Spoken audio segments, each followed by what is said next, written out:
Hello and welcome to our channel Amazing Things. Today we are going to be making amazing things in our kitchen. My name's Stacy, so come along with me. We are making pizza crust. Tonight is Friday and we make pizza and have a movie night every Friday. Here's everything you're gonna need. You're gonna need flour, olive oil, salt, yeast, and we're gonna need some hot water. Now the hot water is straight from my tap, but it needs to be between 100 and 120 degrees. If it's less than 100, your yeast will not activate, and if it's more than 120, then your yeast will not rise. I'm sorry, I meant that your yeast will die if it's over 120. Okay, so today we are going to be using our bread dough hook and the KitchenAid mixer. Get all these other ones out of the way here. For me, the KitchenAid mixer is a lifesaver. I love my KitchenAid mixer. And this is a new one that I got for Christmas. All right, so the first thing we're gonna do is I have a cup and a half of hot water here, and we're going to take our teaspoon and measure out 1 teaspoon of yeast and just sprinkle it in our water like this. So that's going to start activating the yeast. So we're just going to set that aside while we get the rest of our stuff going here. Now I use regular flour just because it's a personal family favorite, but I tend to like bread flour as well. You can use either one. But we're going to use regular flour today. You're going to put 4 cups of flour into your bowl. So 1, if I don't count, I always forget. 2,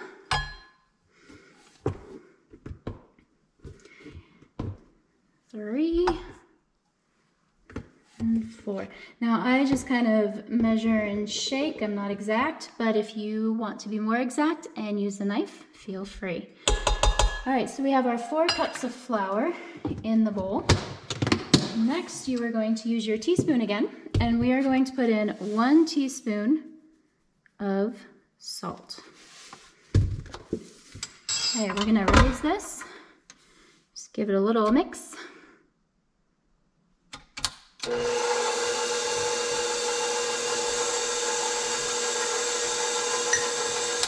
Okay, so what we're gonna do now is you're gonna take your extra virgin olive oil and a 1/3 cup.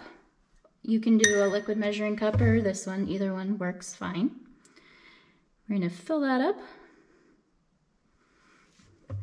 And as the mixer is going, we are going to drizzle the oil in. If you pour it all in, your dough is not going to turn out exactly right. So it's best if we drizzle. And this is on the lowest setting on stir.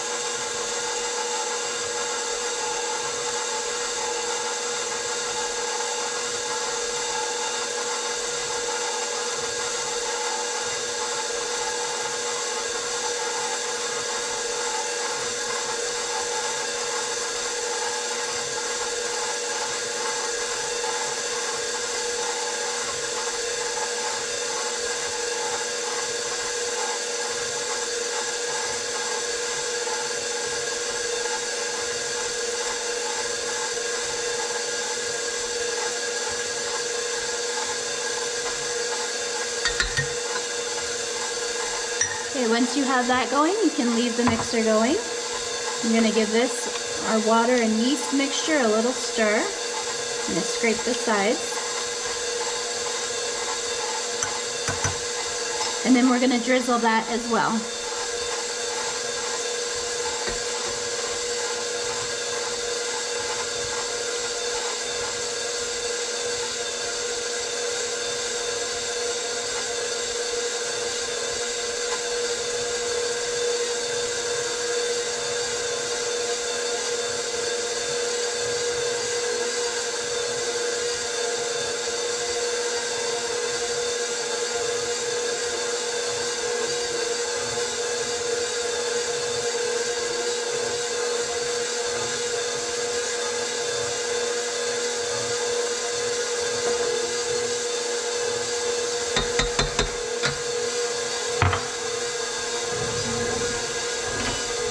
Now, if you're feeling daring, you can scrape it while it's moving. Not recommended, but I'm taking a little shortcut here. If you are not feeling daring, go ahead and stop it and scrape the sides.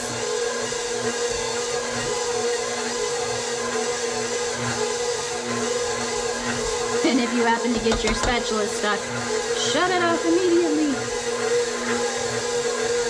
So you can start to see that it's getting into a ball of dough.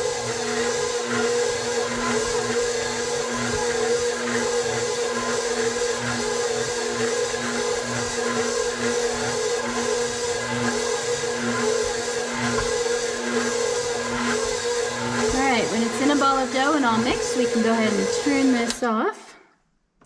Now what I do is I put a little bit more oil in the bottom, maybe about a tablespoon, so that we can coat the dough so it doesn't give you any little crusties. Nobody likes crusties in my pizza. I just move it all over the bowl, coat it so it's all coated nicely. And then we're going to take this off and cover it with a clean dish towel. Okay, I have it sitting here. It's just sitting on my oven. That's usually where I put it, so it's out of the way. So I have it covered with a clean dish towel in the same bowl that we just made it in. We're going to let that rise all afternoon. We usually cook it, I'd say about 6 hours from now. So I just let it sit out and keep rising all afternoon. You can make this recipe ahead of time, up to 3 days ahead of time, and put it in your refrigerator to continue to rise. Just make sure you punch it down and when you go to check it in the morning, if you do that, because it will continue to rise in the refrigerator and keep going, so you just need to punch it down. This particular recipe makes 2 crusts. You can roll it out thin, or you can leave it thicker. It's one of those that you can do it to your taste. And this recipe is from one of my all-time favorite chefs, and it's the Pioneer Woman. I have all of her cookbooks, and this one has worked really well for us because my son is allergic to dairy, and this one is dairy-free. So pizza for him has no cheese. It has peppers and onions and pepperonis and bacon and spinach and sauce, but no cheese. So a little bit later, when we get ready to make this, we're going to go ahead and show you how we roll it out and how we make ours, so you can join us for pizza night tonight. Hello all, we are ready to make our pizza.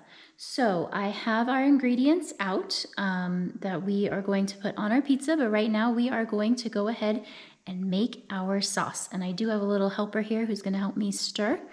So the first thing we need is tomato sauce, and this is all we do. So we're going to pour that in, and then we're going to put in some garlic powder.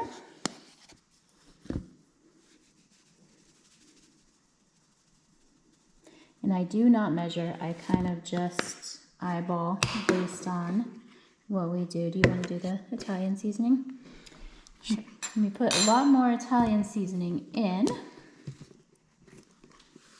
Go ahead.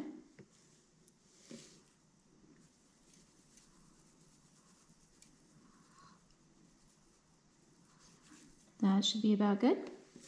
All right, and then put in a little bit of black pepper here and some salt. And then my helper here is going to mix it all up. And that's all we do for our sauce. Go ahead. So while he's mixing that up, we have onion and red pepper. We have pepperonis. And we have some mozzarella cheese. Oh, it's a little further for me. So we have mozzarella cheese already pre-shredded.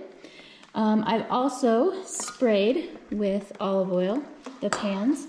I use this pan, but you can also use just a regular sheet pan. The kids are going to make theirs on that sheet pan, just so that we can get it. They're 2 separate ones. Is it all mixed? All right, so next we are going to get our dough and we're going to divide it up and they're going to start making their pizzas.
Okay, now that the kids are done with their pizzas, we are going to put it in the oven, and it is going to be 500 degrees. So I've already preheated the oven here, 500 degrees. We're gonna put this in for about 11 minutes. Now, like I have said before, we are at a higher altitude. We live above 6,500 feet.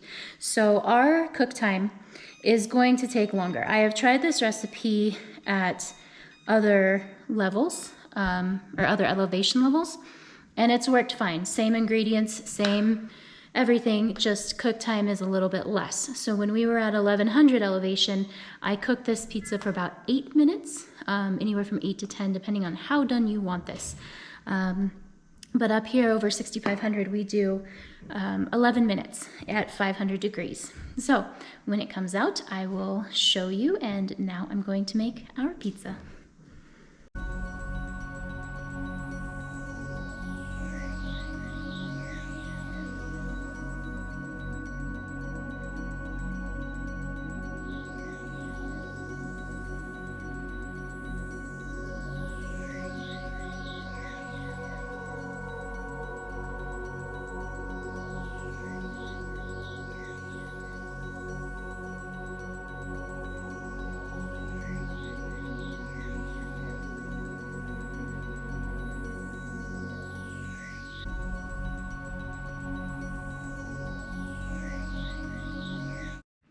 All right, kids' pizzas are done.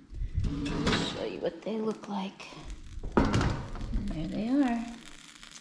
There's the no cheese and the cheese one. They look pretty good, so now we're gonna put in this one. And again, 11 minutes if you're higher altitude, and around 8 to 10 if you're in a lower altitude. All right, now the kids are gonna get to start eating. All right, second pizza's done. And we are ready to eat. Like I said before, this pizza crust is super easy. You can put it in the fridge for up to 3 days ahead of time, or you can just leave it out like I did all afternoon. You bake it again at 500 degrees for anywhere from 8 to 11 minutes. And it is absolutely delicious and great Friday evening movie night dinner. I hope you enjoyed this video, and if you did, please hit like below and subscribe to our channel, and we'll have lots more amazing things coming from the kitchen and amazing things and adventures coming up. Thanks. Bye.